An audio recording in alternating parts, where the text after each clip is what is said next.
Há uma frase que se ouve com alguma frequência: para se perceber o presente e se prever o futuro, é preciso olhar para o passado. A história conta lições de avanços e recuos e de avanços novamente.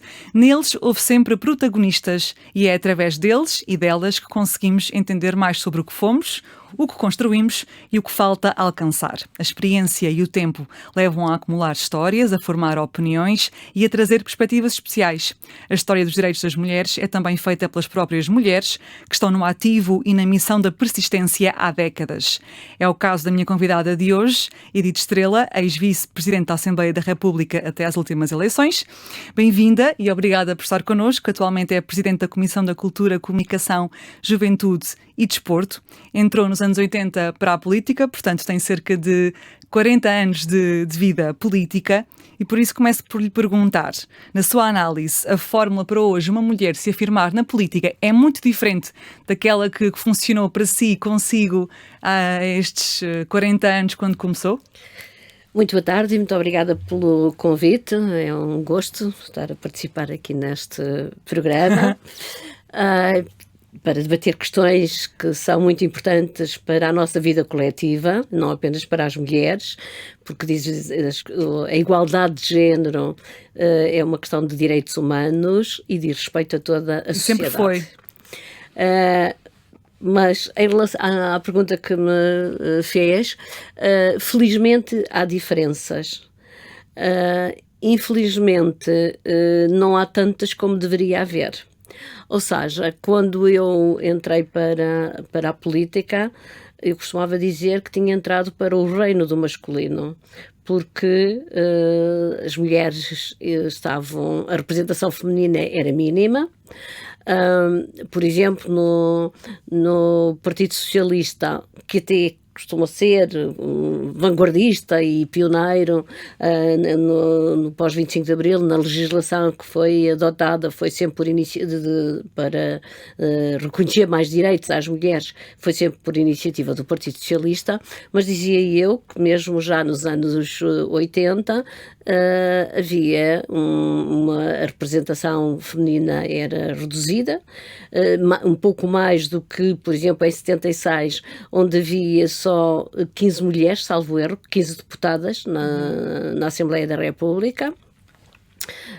Portanto, a seguir às primeiras eleições livres. Não havia cotas na altura? Não havia cotas. Aliás, também foi o Partido Socialista, no tempo do engenheiro António Guterres, que introduziu o sistema de cotas internas, não é? Exato, nos estatutos do Partido Socialista. Que se mantém até hoje. Sim, e agora já está ultrapassado pela lei da paridade. Exato, mas também foi o engenheiro António Guterres, quando ele era primeiro-ministro, que apresentou à Assembleia da República a primeira lei da paridade, que infelizmente não foi aprovada, porque ele não tinha uma maioria. Só em 2006 é que conseguimos aprovar essa lei.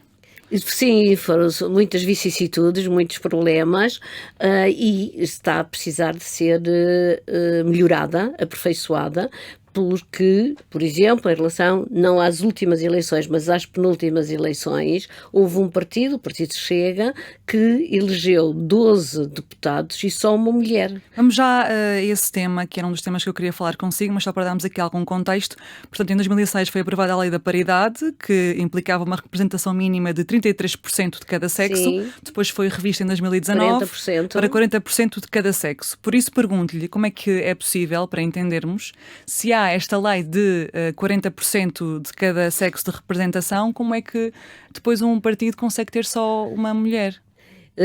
Ou seja, agora já não, porque já elegeram 50, mas na altura... Mas pelo seguinte, porque nós quando foi introduzida essa alteração e que se passou para os 40% de representação de qualquer dos géneros, também já tínhamos detectado que havia necessidade de haver alternância nos dois primeiros lugares. Ou seja, qualquer lista que fosse encabeçada por um homem tinha de ter em segundo lugar uma mulher. Mas essa não é regra agora, ou seja, o que é obrigatório agora é ser duas pessoas do mesmo, ou seja, a cada 3 lugares, a terceira tem que ser um sexo diferente. Sim, mas há alternância nos 2 primeiros. Não há, sim. Exato, precisamente por isso é que foi possível que o Chega tivesse 12, uma representação de 12 deputados e só uma mulher.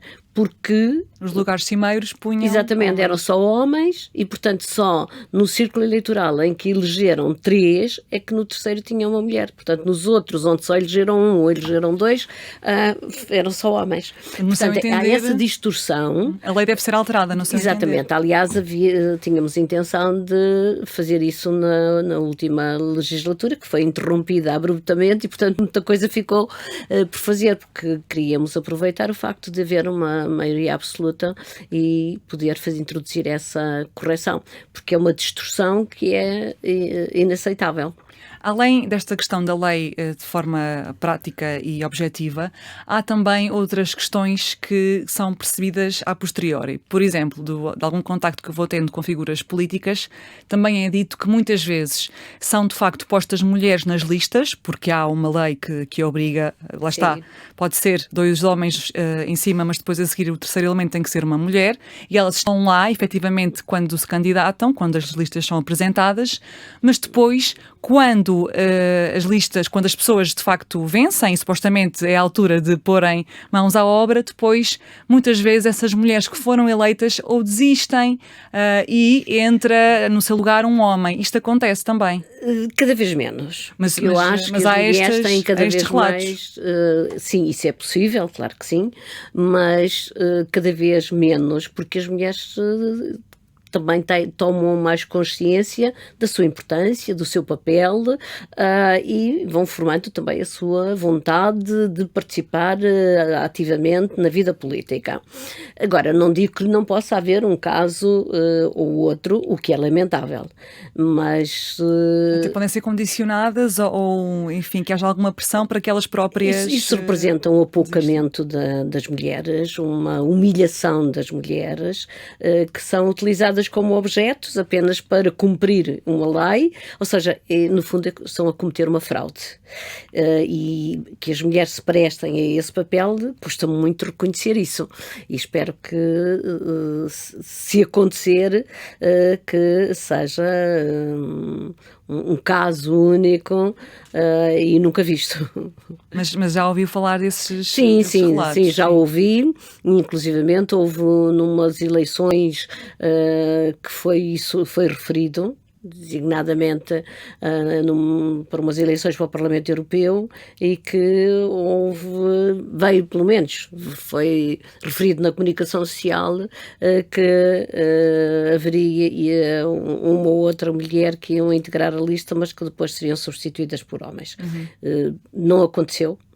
Não aconteceu, foi apenas referido, mas não concretizado, e ainda bem, porque se isso tivesse acontecido como tinha sido falado na comunicação social, as pessoas estavam muito atentas e iriam denunciar a situação.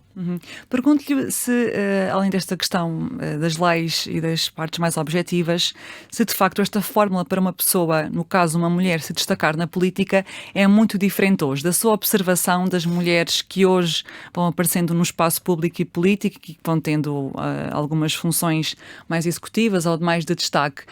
O caminho para lá chegar é diferente, ou seja, aquilo que contava quando começou há 40 anos, aquilo que eram os fatores que eram vistos como fatores de destaque por parte dos outros, são fatores diferentes daqueles que hoje contam para as mulheres se destacarem, e que fatores hoje é que existem que não existiam na altura?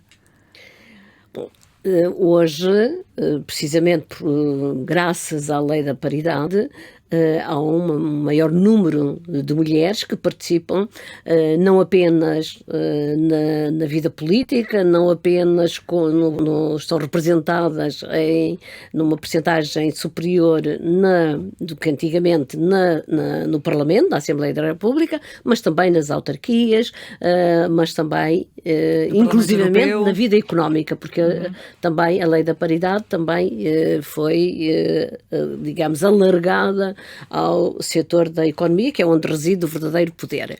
Mas dizia eu que há, de facto, uma maior, digamos que temos muitas mais mulheres a participar.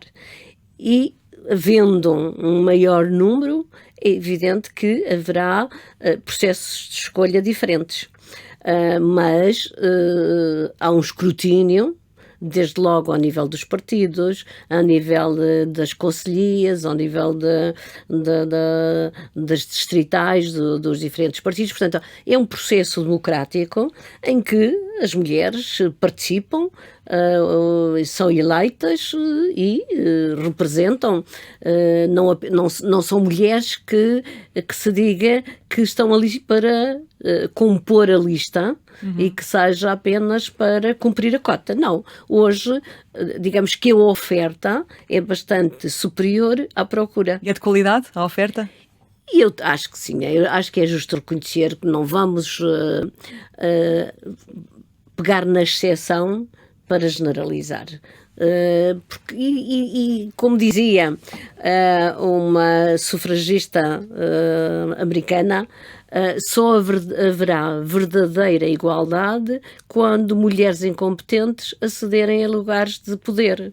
Porque, em relação aos homens, é um dado adquirido que são todos geniais, que são todos extraordinariamente competentes, que, enfim... Tem razão para lá estar, não é? E, portanto, ninguém questiona. Quando se nomeia uma mulher ou quando uma mulher é eleita, é muito escrutinada e há sempre quem faça o comentário, e às vezes esse comentário, infelizmente, até vem do lado de outras mulheres. Espero que seja competente. Mas em relação aos homens, ninguém questiona o mérito. É um dado adquirido que os homens têm todos mérito. Em relação às mulheres.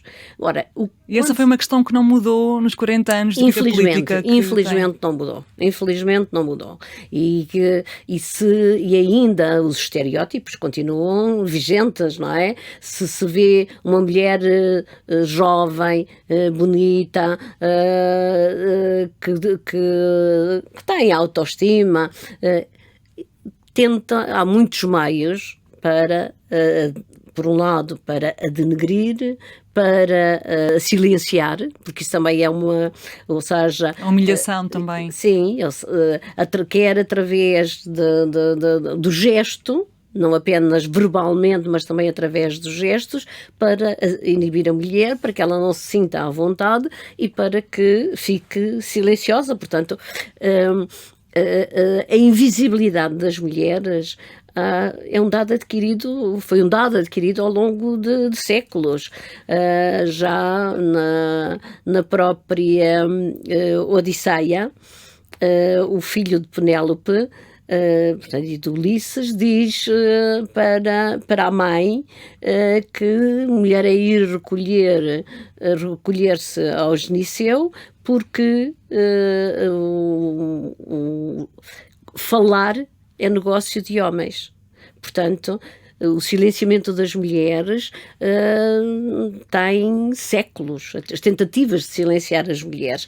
E, portanto, mesmo hoje, há quem não se sinta confortável quando as mulheres têm as suas opiniões e que são sustentadas em argumentos e em estudos e que não cedem facilmente perante uma tentativa de a silenciar. Aconteceu consigo tentarem usar a questão da beleza para, de alguma forma, tentar diminuir a sua inteligência ou a sua competência?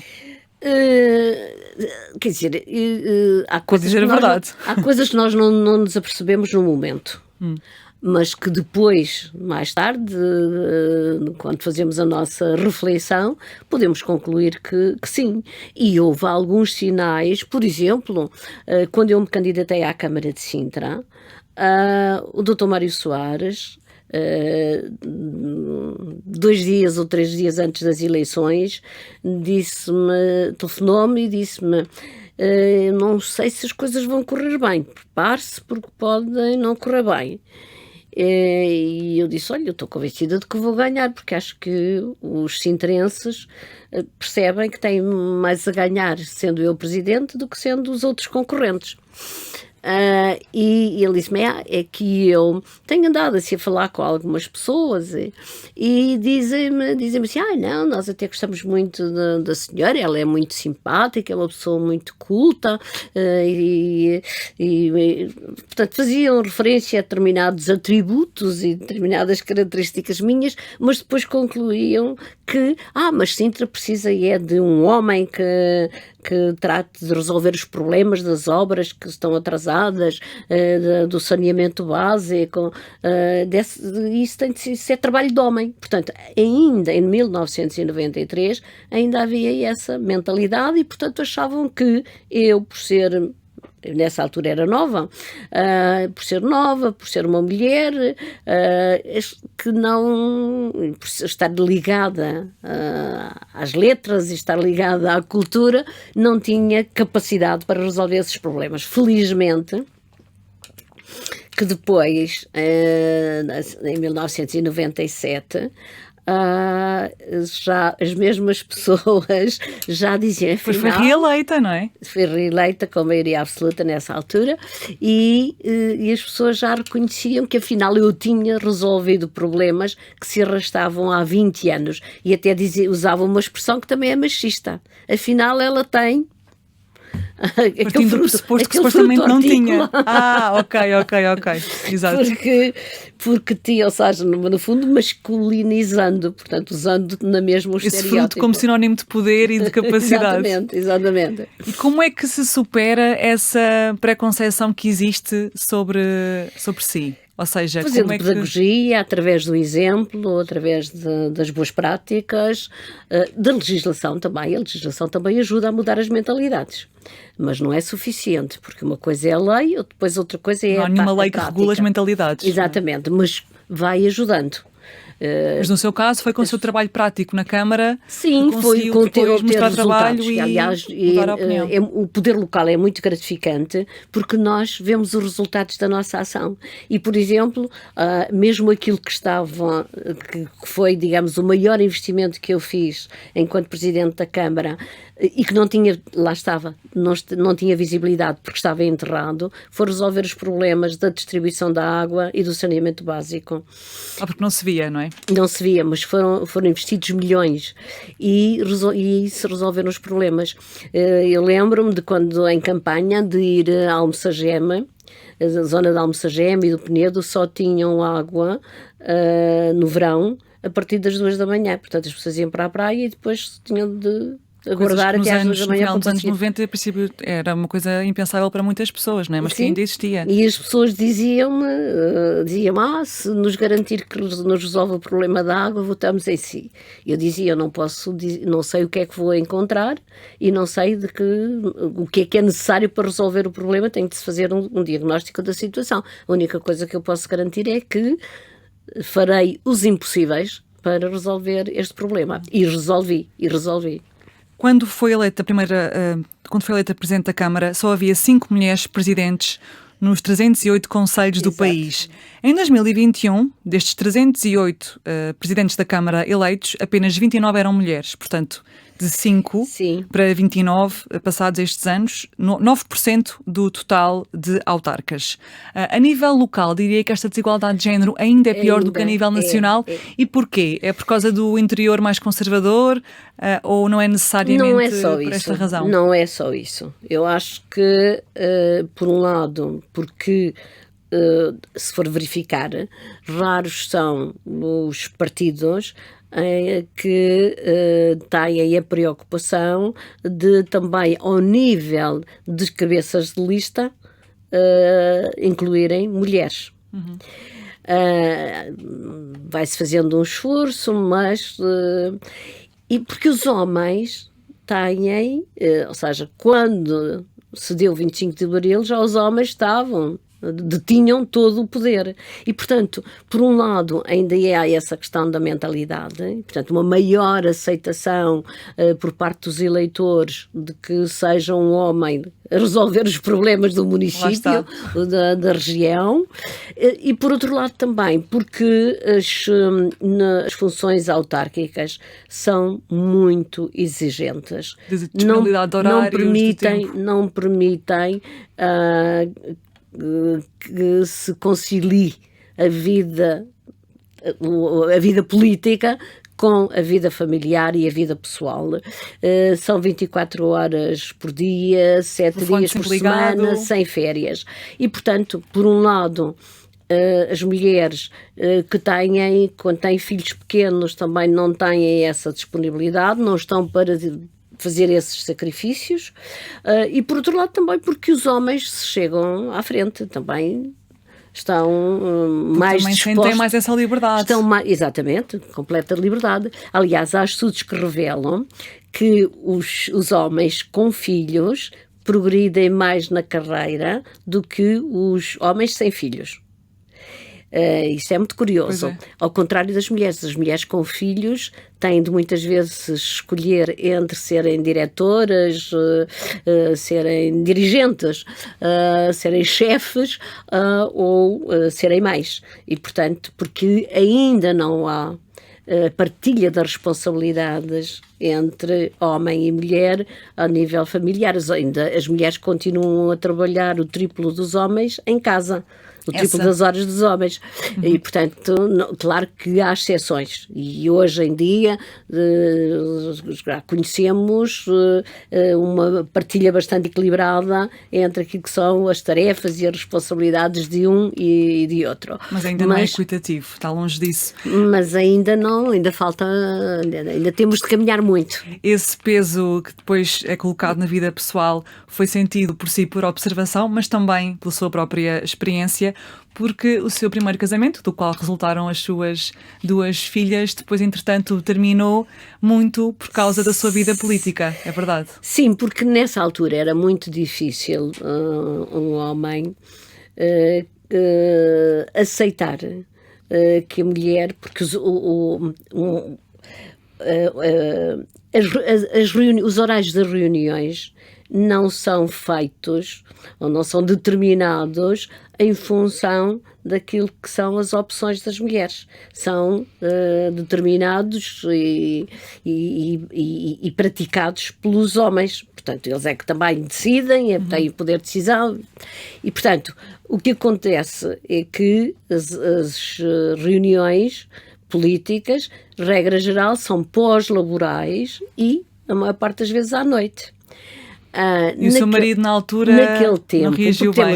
Temos de recuar muitos anos 30 anos, para se perceber, mais até do que isso, pouco mais, sim. Tem de se perceber que para um homem que foi educado antes do 25 de Abril, não é? Em que o homem detinha todo o poder, era o chefe da família, aceitar que a mulher chegava a casa dias sucessivos, porque tinha reuniões à noite e, portanto, chegar tarde e não estar em casa à hora de jantar, para tomar as refeições em família. Mas era uma questão de se sentir preterido ou era uma questão de não estar a exercer as suas funções e estou a fazer aspas de mãe? Era o quê? Não, na eu altura, acho que sentia-se deslocado da sua realidade?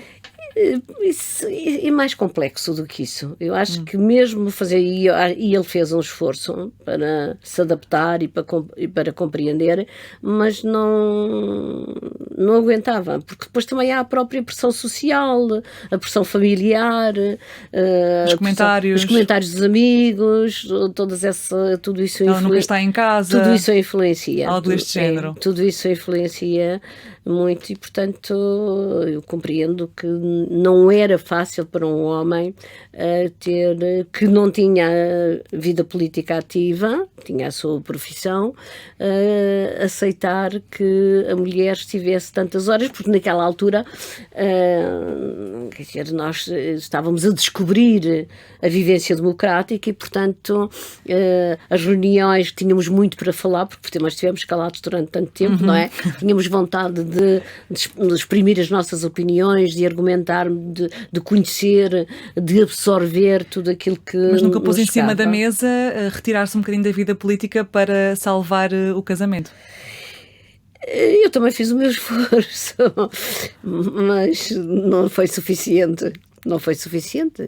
Porque, de facto, é o seu trabalho, é a sua missão, era aquilo em que se sentia... Sim, porque achava que estava a cumprir o meu dever e que estava a fazer aquilo também de que gostava e que tinha esse direito. Claro, e entretanto depois voltou a casar com... Sim, mas aí já foi da política. Exatamente, portanto já compreendia, já conhecia. Exatamente, já conhecia, já sabia como é que era, e porque também ele próprio também tinha a sua vida muito preenchida, que também era, aliás, era deputado ainda antes de mim. Uhum.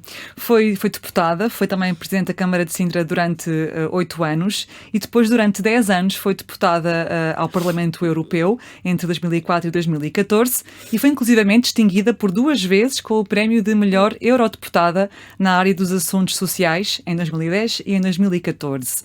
Sei que, e confirmo-me se é verdade, que chegou a receber algumas ameaças de morte por causa das questões do aborto e da adoção por casais homossexuais. Ou seja, foi feita uma campanha muito agressiva, com alguma violência verbal, quando eu fui relatora de 2 importantes relatórios. Um deles era a alteração a revisão da diretiva chamada sobre a licença de maternidade, que mobilizou muita gente para a crítica.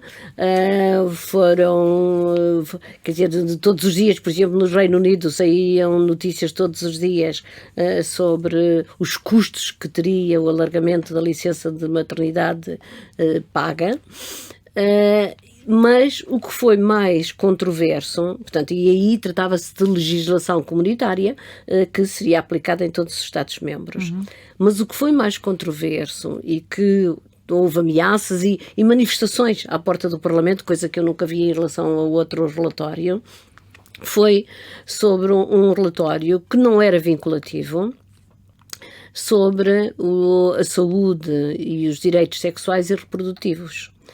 Só porque se falava, de facto, do aborto, do direito à interrupção voluntária da gravidez, e se falava de educação sexual.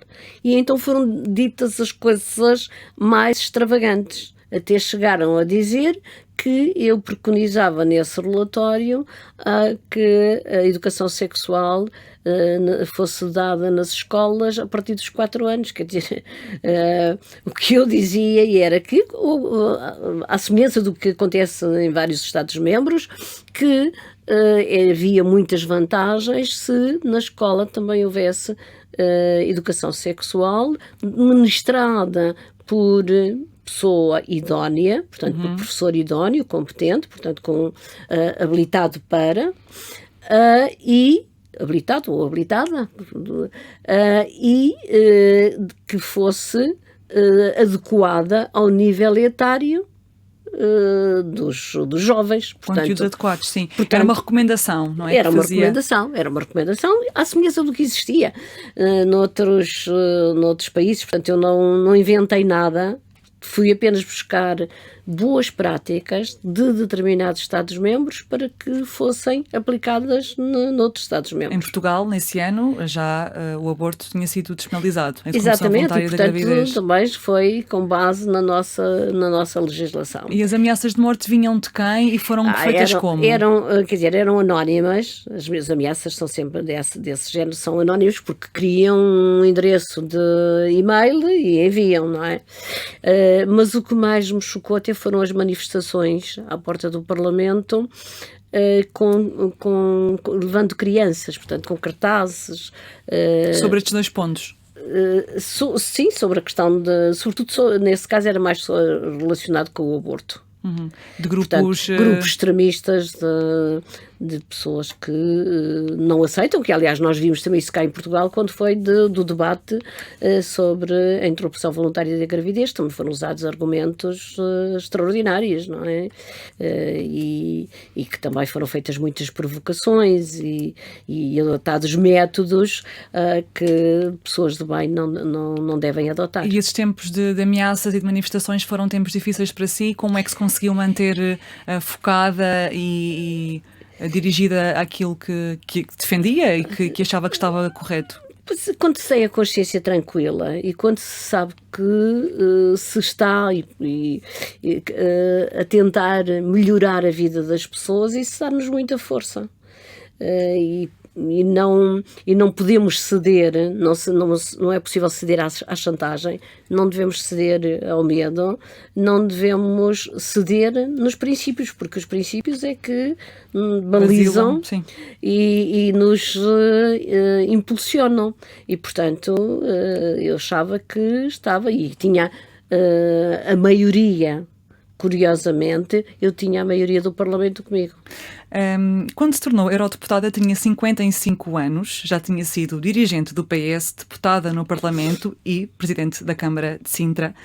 Gostava de ouvir a sua opinião sobre um ponto. Um jovem de 28 anos, como é o caso de Sebastião Bugalho, que foi anunciado como cabeça de lista da AD e que depois, entretanto, foi eleito para o Parlamento. Houve várias críticas sobre o parco currículo, outros diziam que isso era um preconceito em relação à idade e que era realmente um jovem prodígio. Tendo em conta que, lá está, que chegou ao Parlamento com 55 anos, Parlamento Europeu, e da sua experiência enquanto ex-eurodeputada, as críticas que foram feitas foram justas? Acha que, de facto, é preciso mais maturidade política para ter um cargo destes, ou acha que foram um preconceito? Bom, eu não conheço suficientemente bem o Sebastião Bugalho, só o conheço como comentador. Mas não tenho preconceito, a questão da idade não se deve usar nem em relação aos mais velhos, nem em relação aos mais novos. Eu acho que em qualquer instituição há vantagem em que essa interação entre uns mais velhos, portanto mais experientes, e uns mais novos que trazem sangue fresco, que trazem também até alguma inovação, que isso é positivo. Essa é a resposta politicamente correta. Não penso isso. Penso isso e sempre pensei. Mas pergunto-lhe também porque, agora, lá está, porque há 40 anos, se calhar havia fatores que não contavam e que hoje em dia contam, nomeadamente a questão das redes sociais, a questão mediática. Sim, sem dúvida. Portanto, eu ia lhe dizer que antigamente era verdade que quando eu cheguei ao Parlamento Europeu tinha lá alguns ex-primeiros ministros de alguns países, portanto pessoas que nós conhecíamos apenas dos jornais, enfim, das notícias, como tendo pessoas que foram governantes, prestigiados, muito conceituados. Era considerado um parque de topo que chegava já depois de uma carreira construída. Exato. Mas depois, agora nos últimos anos, tem havido um rejuvenescimento. E eu acho que isso também é positivo. Agora, não deve, tal como não devemos ter uma atitude, um preconceito em relação a pessoas que são mais velhas e que podem contribuir com a sua experiência para equilibrar alguns devaneios e algumas irresponsabilidades que são naturais na juventude. Mas também acho que os jovens, quer no Parlamento Nacional também temos lá, aqui na Assembleia da República, também temos atualmente muitos jovens e não acho que eles sejam desprovidos de capacidade e de empenhamento e tudo isso. Portanto, em geral, portanto, genericamente... Não a choca? Não me choca, de maneira nenhuma. E vamos então ao Parlamento Nacional, porque Edith Estrela foi vice-presidente da Assembleia da República e nesse papel viveu alguns momentos sensíveis, digamos assim. Vamos recuar a abril de 2023, numa acesa troca de palavras que existiu quando interpelou o deputado Pedro Frazão do Chega por se estar a desviar do assunto, que é algo que faz parte do regimento. O tema era a agricultura. O deputado Pedro Frazão fez uma referência ao Presidente do Brasil e, portanto, Edith Estrela interveio. Por trás estava a deputada Rita Matias a criticar a sua postura, a dizer, estou a citar, a senhora é uma vergonha. Depois, entretanto, Edith Estrela respondeu, a senhora deputada pode estar caladinha, e a Rita Matias respondeu, não posso, não me manda calar. Foi ali uma troca de palavras acesa. Entretanto, a deputada Isabel Moreira, do PS, veio mesmo dizer que a deputada Rita Matias lhe tinha chamado senil. É verdade? Não ouvi. Ou seja, isso correu, de que ela teria chamado de senil, mas pelo menos na mesa porque eu depois perguntei às pessoas que estavam comigo na mesa, às secretárias e secretários, não sei já qual era a percentagem, e disseram-me que não tinham ouvido, porque na mesa ouve-se muito mal aquilo que não é dito ao microfone.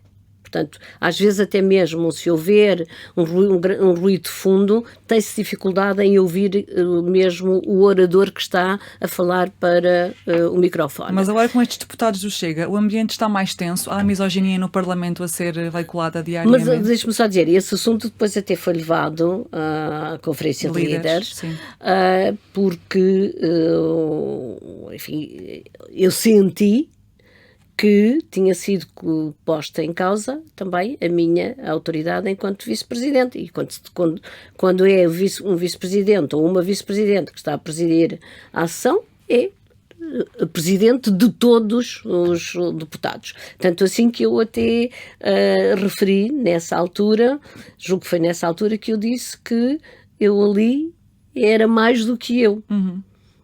Até citei que dizia o Vasco da Gama, não é? Que representava El Rei quando responde ao Adamastor. Eu também ali, não era eu, a deputada Edith Estrela, mas sim era a substituta do presidente da Assembleia. Atualmente o que eu noto é que há muito mais ruído, mais desrespeito por uns pelos outros, por quem tem opinião divergente, que há muitas tentativas de silenciar a voz de quem não gostamos. Mais vezes mulheres? Sim, mais frequentemente mulheres, mas não só, mas sim. E que há mais falta de educação. E o que me preocupa é que é contagiante, ou seja,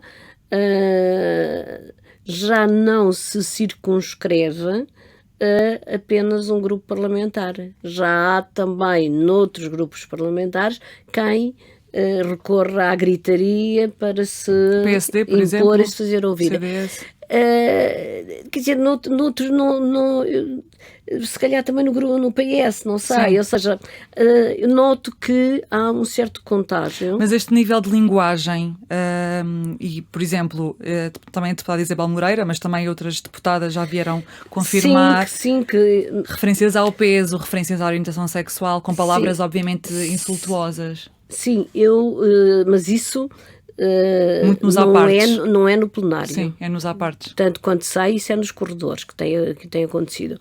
Eu devo dizer que eu, em relação aos corredores, no que se passa nos corredores, ou no bar, ou mesmo na comissão a que eu presido, não tenho razão de queixa de ninguém. Mas, por exemplo, esta intervenção que houve com o Pedro Frazão e também com a Rita Matias, é também aqui que vem buscar essa ideia de algum desrespeito, não é? Que antes... Sim, mas eu acho que se acentuou. Que hoje em dia, atualmente, já não é um caso esporádico. Porque essa situação repare, eu fui vice-presidente durante 4 anos e houve apenas essa situação. Hoje em dia, mesmo quando o presidente ou qualquer outro vice-presidente pede silêncio e interpela e chama a atenção, e mesmo assim, muitas vezes... deste grupo parlamentar em específico. A gritaria continua. Eu lembro-me de uma situação que foi quando era numa sexta-feira, que estavam as galerias cheias de jovens, miúdos até, que mesmo crianças das escolas, que estavam a assistir, e foi um debate sobre migrações. E eu fiquei muito preocupada, senti-me muito... desconfortável é pouco. Envergonhada? Também. Olhar para as galerias e pensar que imagem é que estes jovens e estas crianças levam da Assembleia da República. E eu também estou aqui sentada. E que mau exemplos nós estamos a dar. Se elas assistem a um debate em que não se respeita a opinião contrária, que não se aceitam os argumentos dos outros e que se impede o orador de falar e que se grita e que há um ruído que impede que se ouça quem tem direito à palavra, isso é um mau exemplo para os jovens que, como nós sabemos, absorvem tudo e que também têm tendência para mimetizar não apenas os bons exemplos, mas também os maus e, sobretudo, até se calhar os maus. Uhum. Vamos mudar aqui de tema, porque a língua portuguesa é-lhe muito cara. A Edith Estrela foi a voz e o rosto sobre programas de língua portuguesa para a rádio e televisão, aqui onde estamos, e é de facto um paradigma do rigor no uso da nossa língua. Até sei que descontava as suas filhas na semanada pelos erros de português, certo? Verdade. Sim, isso era uma forma também de elas estarem mais atentas à correção. Uhum.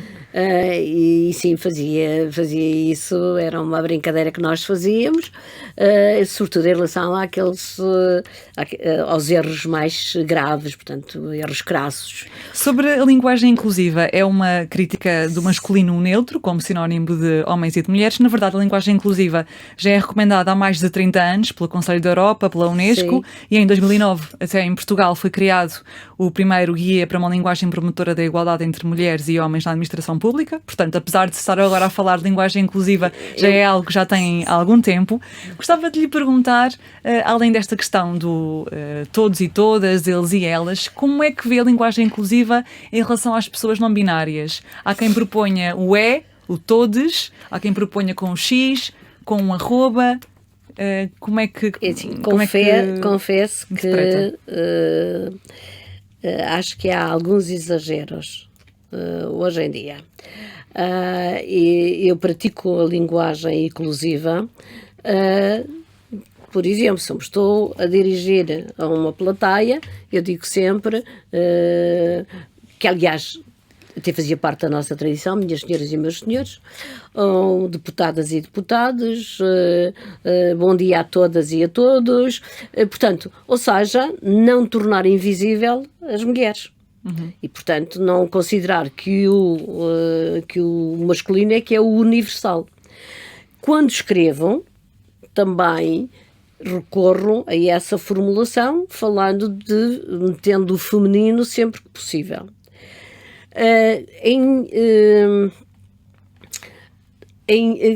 Se for uma escrita mais familiar, digamos assim, um registro menos cuidado, por exemplo, uso a arroba. Portanto, por exemplo, caras, em vez de estar a pôr caras deputadas, caros deputados, ou caras amigas, caros amigos, ponho a arroba para simplificar. Num e-mail, por exemplo? Sim, sim. Uhum. Uso se for para pessoas com quem tenham uma relativa familiaridade, sim, uso isso. Uso a arroba. E em relação às pessoas que não se identificam nem como homens nem como mulheres, que têm usado o isso para si é nunca algo... Nunca usei. Não... Mas acha que se deve, acha que é uma opção ou acha que é uma... Mas eu acho que, para mim, a arroba é suficiente porque refere todas as pessoas, todas as possibilidades. Opinião. Não diz que é masculino, nem que é feminino, nem que é outro. Uhum. Para mim resolve-me todos os problemas. Admito que para outras pessoas não. São vários os cargos que ocupou. Foi também convidada para ser ministra várias vezes, mas nunca aceitou. Era presidente da Câmara de Sintra. E tinha obrigação para tinha com tinha os um compromisso. E as sintrenses. Eu acho que se as pessoas tinham confiado em mim, eu tinha assumido um compromisso, apresentado um programa eleitoral que achei que devia cumprir. Mas sei também que Mário Soares lhe disse que daria uma boa Presidente da República. Isso foi, estávamos à espera de começar uma sessão, não era, salvo erro, foi num congresso de poetas, que vieram alguns prémios Nobel. E já estavam os microfones ligados, e estávamos na conversa. E depois, acho que foi a SIC que apanhou esse momento. Apanhou e depois e passou isso. Pôs isso. Gostaria de ser Presidente da República? Sinceramente. Eu nunca fiz planos em relação... As coisas na minha vida foram acontecendo.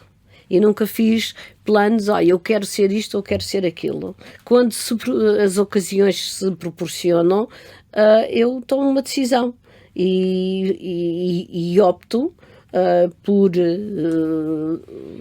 assumir determinado risco, aceitar um desafio ou não. Mas vê-se nessa posição, nesse nunca lugar. Se colocou, nunca foi uma coisa que nunca se colocou, essa hipótese.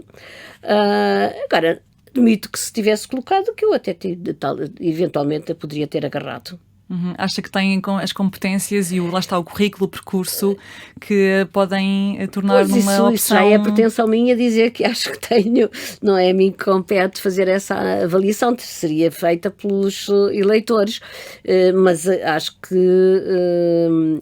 tem a experiência política em várias áreas, ao nível local, ao nível regional, ao nível internacional, e que, pronto, e depois poderia ser um desafio, quer dizer, repare, nunca pensei no assunto porque nunca surgiu, nunca se colocou essa situação. Mas se tivesse surgido, não sei, talvez abraçasse esse desafio. Eu gosto de desafios. Já está na altura de termos uma mulher Presidente da República. Já tivemos candidatas, mas acho nunca que sim, acho que está na altura eleitas. De termos mulheres Presidentes da República, de termos mulheres Primeiras Ministras, tudo isso, mas não, quer dizer, já não vale a pena estar a olhar para mim, que já não é agora nesta idade. Para Primeira-Ministra talvez não, mas para Presidente da República, que é um cargo tipicamente até de pessoas já com um currículo mais vasto e mais largo. Sim, mas acho que hoje o universo feminino é muito plural, é muito Vê vasto. Alguma mulher, é muito vasto. No Parlamento que achasse que podia ter potencial para ser Primeira-Ministra, por exemplo? Acho que há muitas e, portanto, não vou estar aqui a nomear. Felizmente já há muitas mulheres na atividade política que têm capacidade e que têm currículo e que já deram provas, porque também é preciso já terem sido sujeitas a determinados testes, até do ponto de vista psicológico, da resistência física e psicológica, para o desempenho dessa função, sem dúvida. Mas muitas vezes também falta às próprias mulheres, mesmo aquelas que estão na política e, portanto, já passaram por uma série de situações, também verem-se nesse lugar de poder e de destaque. Os contextos condicionam, não é? Já dizia o Ortega y Gasset que somos nós e as nossas circunstâncias. E às vezes as circunstâncias não favorecem aquilo que poderá ser a vontade do momento. Portanto, às vezes há um desencontro. A Margarita Yourcenar diz que o conceito de felicidade para ela é quando há uma harmonia entre o interior e o exterior, ou seja, quando o nosso contexto e o interior, o nosso bem-estar interior também é refletido exteriormente. E eu também diria a mesma coisa em relação a haver uma sintonia entre aquilo que é a vontade individual e aquilo que é o contexto, que é a conjuntura. E nem sempre, ou provavelmente a maior parte das vezes, há um desfazamento. Qual é que é o peso do fator sorte nesta vida da política? A sorte dá muito trabalho a conquistar.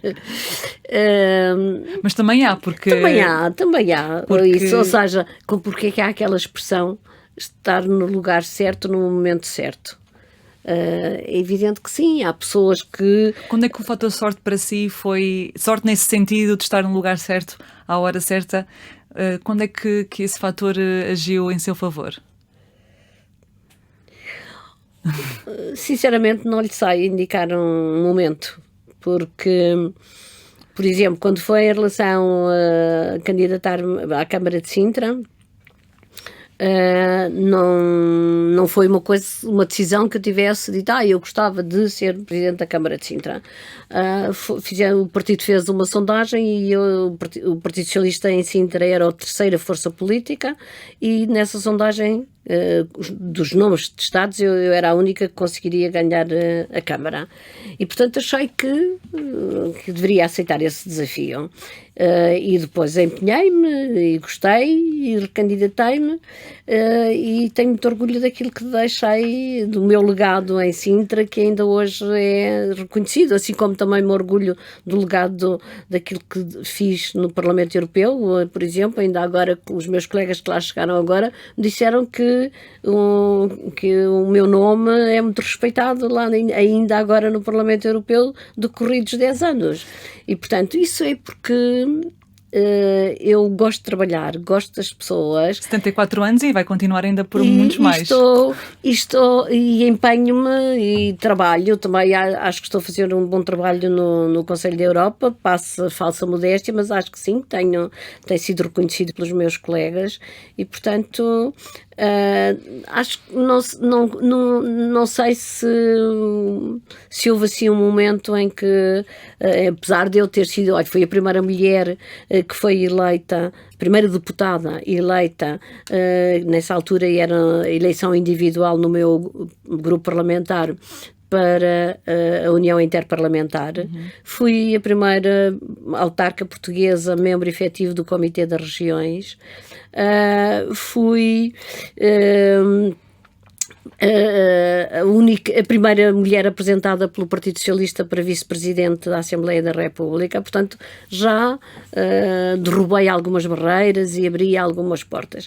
E já agora deixe-me dizer também, falei do Conselho da Europa e pode ter parecido assim um bocadinho vaidade minha quando eu referi que estou a fazer bom trabalho, mas é distinguido também. Há pouco falou de eu ter obtido o reconhecimento dos meus colegas que votaram em mim como melhor eurodeputada em 2010 e 2014 na área dos assuntos sociais. Também, agora, o Conselho da Europa faz este ano 75 anos e eles identificaram e elegeram 75 mulheres referentes a esses 75 anos. E eu sou uma dessas mulheres. É uma grande honra, um grande orgulho, mas obviamente que é o reconhecimento também do meu trabalho, do trabalho desenvolvido. Portanto, fazia parte da história do Conselho da Europa, ser uma dessas 75 mulheres que ao longo de 75 anos se distinguiram.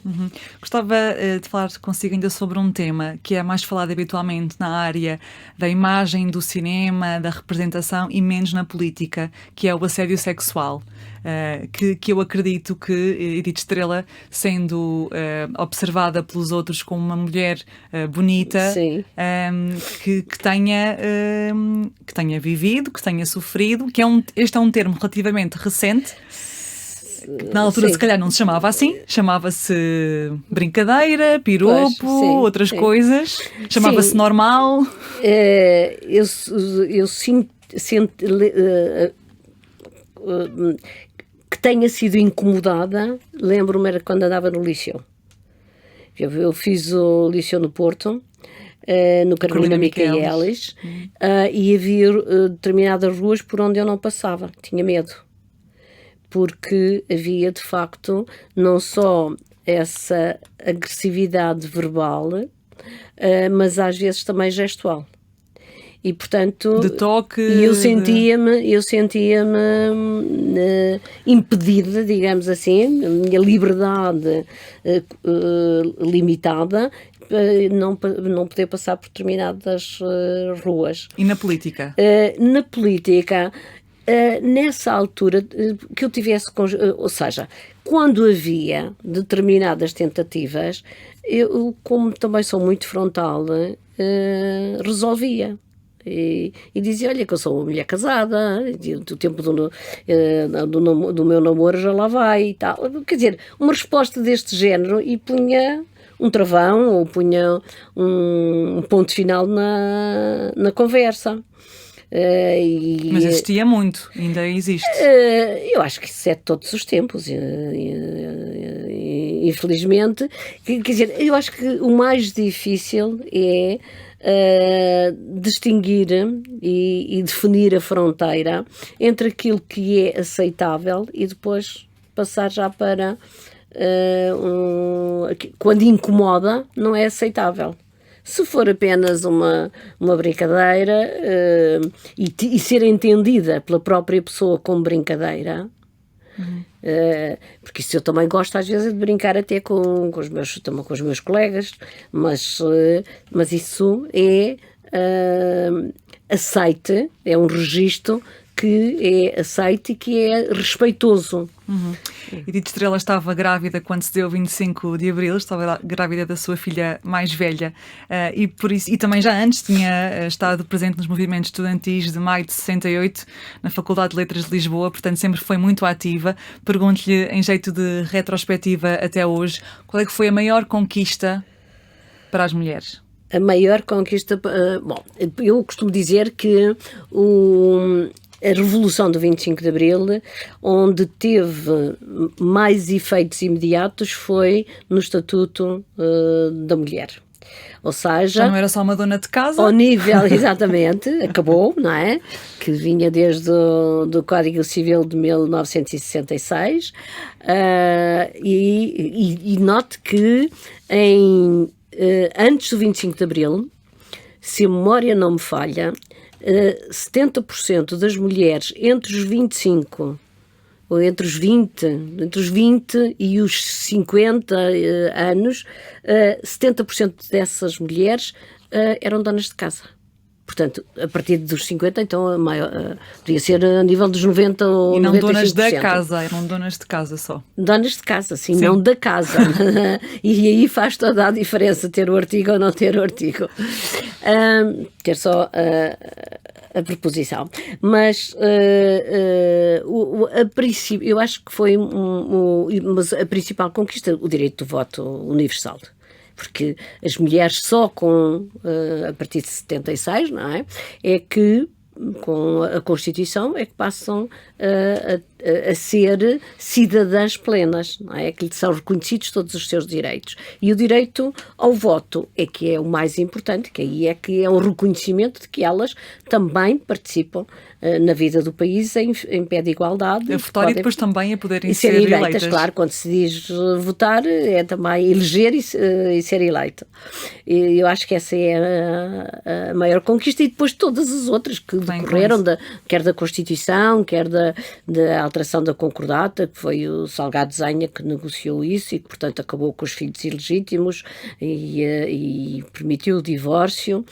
Isso também foi uma grande conquista. Portanto, foram nos primeiros anos, a seguir ao 25 de Abril, foram introduzidas grandes alterações, porque não há, os jovens não têm essa consciência disso, mesmo as mulheres. Quando às vezes falo disso com as minhas filhas e os meus netos, ficam muito admirados porque não imaginavam que o marido tinha o direito de abrir a correspondência da mulher, que a mulher não podia exercer determinadas atividades profissionais sem autorização do marido. Não podia ir para o estrangeiro sem autorização do marido, por exemplo. Sim, não podia sair para o estrangeiro. Ou do pai, exato. Não é? Sim. Sempre o homem sempre o homem, exato. E por exemplo, mesmo o património da mulher era gerido pelo marido. A educação dos filhos era determinada pelo marido. A mulher só tinha direito a ser ouvida. Portanto, eram tempos em que as mulheres, no Estado Novo, as mulheres tinham muitos deveres e nenhum direitos. Mas a liberdade ainda está longe de atingir. Sim, não tinham... O que a sociedade lhe pedia era que fosse uma boa esposa, uma boa mãe, uma boa filha, recatada, exato, e que fizesse um bom casamento e que se mantivesse, e depois o marido o que lhe exigia era que tratasse da casa, das lides domésticas e que se mantivesse também muito apresentável. Mas a liberdade está longe de ser totalmente conquistada, não está? No sentido da liberdade de escolha, da liberdade de viver, de estar, de decidir. Sim, ainda há muita gente que não tem esse direito, e nós vemos porque as mulheres continuam a ser vítimas de violência, continuam a morrer em casa, às mãos dos companheiros ou ex-companheiros, namorados ou ex-namorados, e que acham que elas são propriedade deles. E, portanto, quando elas terminam uma relação, eles não aceitam. Portanto, há ainda um longo caminho a percorrer, e esse deve ser um combate de toda a sociedade, tolerância zero em relação à violência doméstica e à violência contra as mulheres. E regra geral, que também afeta as crianças, e muito.